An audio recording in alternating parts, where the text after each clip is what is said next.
नमस्कार, मी मेघना घाग. बुलेटिनच्या सुरुवातीलाच बातमी कोल्हापुरातून आहे. कोल्हापूरच्या पाटगावात गॅस सिलेंडरचा भडका उडालाय. गॅस सिलेंडरच्या या भडक्यात 57 वर्षीय व्यक्ती जखमी झाल्याची माहिती आहे. जखमीवर गारगोटी उपजिल्हा रुग्णालयात सध्या उपचार सुरू आहेत. जखमीची प्रकृती सध्या स्थिर असून इतर कोणालाही इजा झालेली नाही.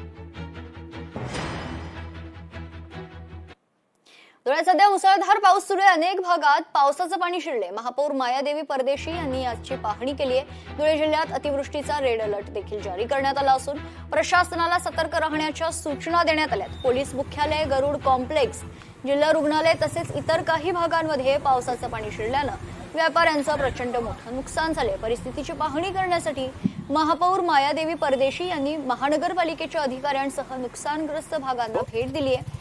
यावेळी त्यांनी पाणी उपसण्याचं काम तातडीनं करण्याच्या तसेच नागरिकांना आवश्यक मदत देण्याच्या सूचना अधिकाऱ्यांना दिल्यात. धुळे महानगरपालिकेतर्फे कुठेही शहरामध्ये पाणी साचणार नाही आणि त्यामुळे जीवित आणि वित्तहानी होऊ नये यासाठी आम्ही पूर्ण दक्षता घेत आहोत. ठिकठिकाणी आमचे स्वच्छता निरीक्षक आणि सर्व इंजिनियर्स, आयुक्त महोदय स्वतः फील्डवर आज दिवसभर आम्ही सकाळपासून फिरतोय आणि सर्वांच्या सुरक्षेसाठी महानगरपालिका ही कटिबद्ध आहे.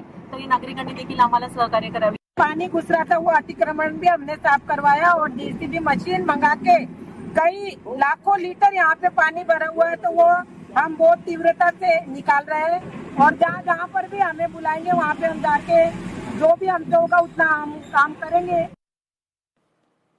धुळे जिल्ह्यात मुसळधार पावसानं जोरदार हजेरी लावली आहे. लळिंग गावातील रस्ते, चौक परिसर जलमय झालाय. विठ्ठल मंदिर चौक, गवळीवाडा परिसरात पाणी शिरलंय. आदिवासी वस्तीतील घरांमध्ये पाणी शिरल्यानं प्रचंड मोठं नुकसान झालं असल्याची माहिती.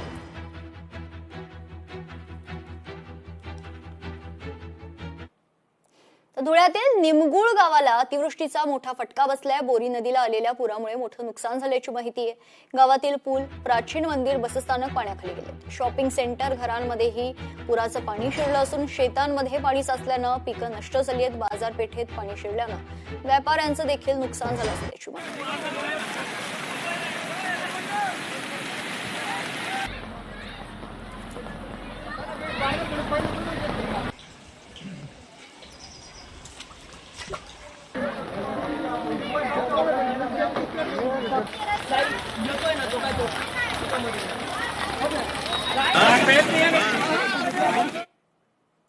तिकडे नाशिकच्या दिंडोरी भागात मुसळधार पावसाला सुरुवात झाली आहे. दुकानांसह हॉटेलमध्ये पुराचं पाणी शिरलंय. नाशिकच्या घाटमाथ्याला पावसाचा रेड अलर्ट जारी करण्यात आलाय. धामण नदीला आलेल्या पुरामुळे दिंडोरी, रंतळे परिसरात देखील पाणी शिरलंय. प्रशासनाकडून नागरिकांना सतर्क राहण्याचं आवाहन करण्यात आलंय. अशा प्रकारे धंद्यावाल्यांची सुद्धा वाट लागलेली आहे तालुक्याची. लोकशाही मराठी ऐका, पहा, जागरूक रहा.